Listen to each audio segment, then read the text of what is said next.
Hello, traders. FX Pip Collector here. Today is Thursday, April 3rd, and this is my US dollar Swiss analysis. If you haven't done so already, definitely do check out my free Discord trading community, link down here in the corner, and don't forget to take a look at my website, fxpipcollector.com.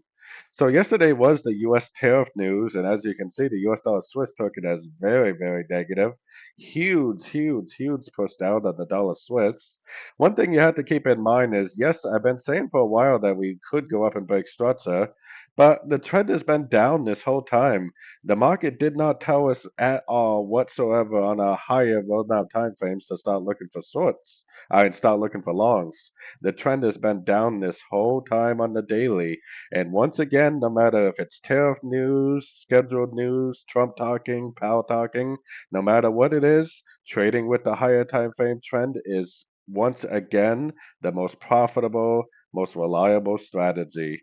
So if you were looking for shorts because the daily time frame trend was down, then hopefully you would have got an amazing entry right here. Now, this all happened at about 10 p.m. European time for me, so I didn't trade this event, but boy, what a one hell of a move. Now, one thing for sure is I would not be trying to go short right now. I also would not be trying to go long right now.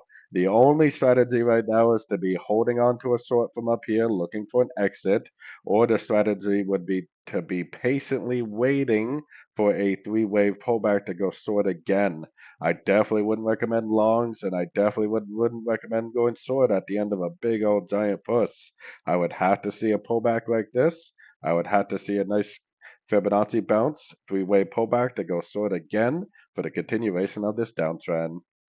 So anyways, don't forget to join my free Discord channel, and as always, thank you for watching and happy trading.